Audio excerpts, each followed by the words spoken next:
Gawa naman tayo ng easy macaroni salad. Talaga namang napakadali lang nitong gawin.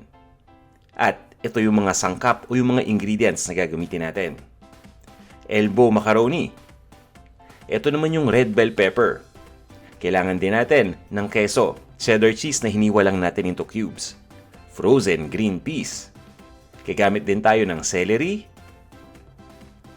ng itlog, boiled egg na hiniwa lang din natin. Sweet relish. Sibuyas na pula, i-chop lang natin. Parsley, naka-chop rin ito. At ng Dijon mustard, syempre pa, ito yung ating lady's choice, real mayonnaise. Kailangan din natin ng asin, ng tubig at ng ground black pepper. Ito naman yung kompletong listahan ng mga sangkap na nabanggit ko. Kung handa na kayo, tara, mag-umpisa na tayo. Lutuin muna natin yung macaroni. Nagpakulo lang ako ng tubig at maglalagay lang tayo ng asin. Nakakatulong itong asin na magbigay ng lasa dun sa ating macaroni. Yan, at this point ay ilalagay ko na itong ating elbow macaroni. At haluin lang natin ito kagad pagkalagay. Para lang makasigurado tayo na hindi ito magdikit-dikit sa isa't isa. At lulutuin lang natin ito batay dun sa nakalagay sa package instructions. So, depende yan sa bawat brand. Itong brand na gamit ko ang sabi 7 minutes. Ang gagawin ko, lulutuin ko lang ito ng 6 minutes. At makalipas ang 6 minutes, ilalagay ko lang yung frozen na green peas. Ayan, kumbaga sabay na nating lulutuin ito. Haluin lang muna natin uli para lang makasigurado tayo na walang dumidikit. At ilagay na natin yung green peas.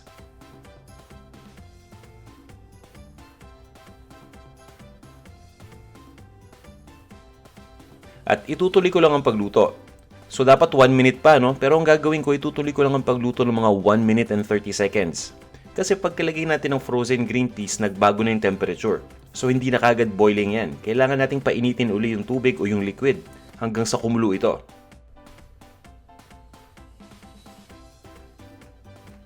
At ready na itong ating elbow macaroni at yung green peas.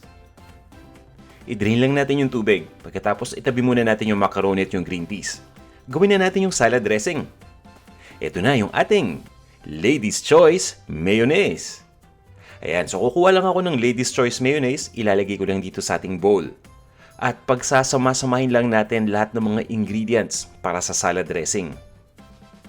Gumagamit ako nito dahil talagang subok na na tong brand na to. At talagang rich and creamy yung mayonnaise na nakukuha ko. Ito yung gusto ko kapag gumagawa ko ng macaroni salad. Ilalagay na rin natin itong tinatawag na Dijon mustard. At pagkatapos nyan, isusunod na nating ilagay itong sweet relish. Yan, itong sweet relish ay manamis-namis na may konting asim. Kumaga tamang-tama yung lasa pagdating sa salad dressing. Simutin lang natin yung mayonnaise na nakalagay dun sa kutsara. At maglalagay lang tayo ng asin. Pagdating sa asin at paminta, nasa sa inyo kung gaano karami. Ang suggestion ko, maglagay lang tayo ng konti. Haluin natin mabuti itong ating salad dressing mixture. At tikman natin pagkatapos. Kung sa tingin ninyo na kulang pa ng asin at ng paminta, maglalagay tayo ng extra. Yan, once na mahalo na nating mabuti, iset aside muna natin to. Itatabi lang natin. Gagamitin natin ito maya-maya lang. Ito na yung nalutong macaroni. Ilagay na natin lahat ng mga ingredients. Ito yung ating sharp cheddar cheese na hiniwa ko lang into cubes. At maglalagay din tayo ng ating chopped na red bell pepper.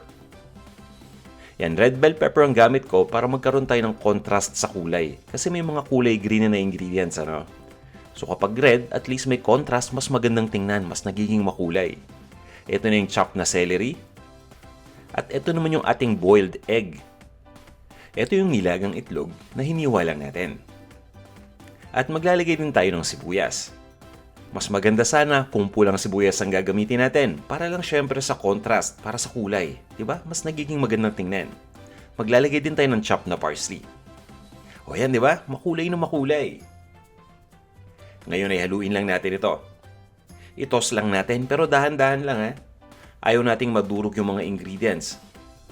Lalong-lalo na yung boiled egg dahil napaka-delicate niyan. Nakita nyo naman, Ganyan lang ka-easy na magluto ng ating macaroni salad. 'Di ba? Halo-halo lang. Ilagay na natin yung ating salad dressing. Ito yung mixture ng Lady's Choice Mayonnaise na may Dijon mustard, sweet relish, at kung ano-ano pa. Yan. At once na malagay na natin, itutuloy lang natin yung pag-toss.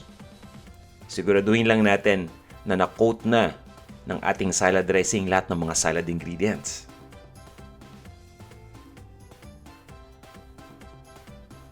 At dahan-dahan lang uli ang ating pag-toss, ha?